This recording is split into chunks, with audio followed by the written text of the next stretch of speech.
Program vaksinasi gotong royong atau vaksin yang diinisiasi oleh Kamar Dagang dan Industri atau Kadin Indonesia yang bakal dimulai di bulan ini menelan biaya Rp1 juta per orang. Biaya ini digunakan untuk 2 dosis penyuntikan vaksin. Ketua Umum Kadin Indonesia Rosan Roslani mengatakan para pengusaha mengaku tidak keberatan dengan harga ini karena masih terjangkau. Dari survei yang dilakukan Kadin, 78% pengusaha mengungkapkan mampu membayar biaya vaksinasi Rp1 juta ataupun di bawahnya. Biaya sebesar Rp1 juta per orang ini akan digunakan untuk 2 dosis penyuntikan vaksin Sinopharm lengkap dengan fasilitas kesehatannya. Mulai dari dokter hingga vaksinatornya, vaksinasi yang pertama akan dilakukan di tanggal 18 Mei mendatang. Rosan menegaskan biaya vaksinasi gotong royong akan dibayarkan penuh oleh perusahaan.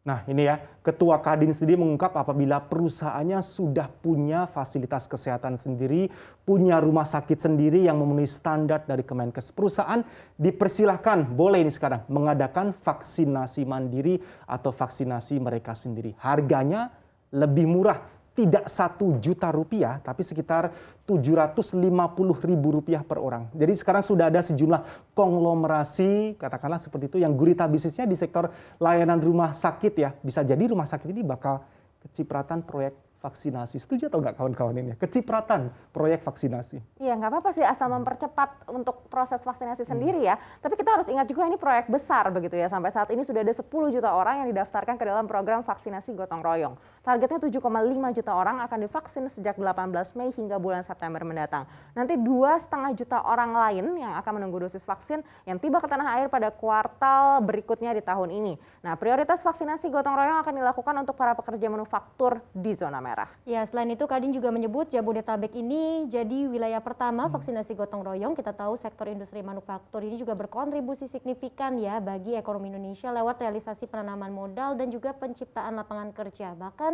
sektor ini juga diproyeksi jadi lokomotifnya pemulihan ekonomi di tahun ini, di mana kontribusi industri manufaktur pada PDB ini nyaris 20% dan tahun lalu saja nih sekitar 33% dari total nilai investasi nasional yang berasal dari sektor manufaktur. Iya betul sekali ya, kita harapkan semua upaya yang dilakukan ini bisa juga menekan penyebaran COVID-19 dan tidak terjun bebas seperti di India.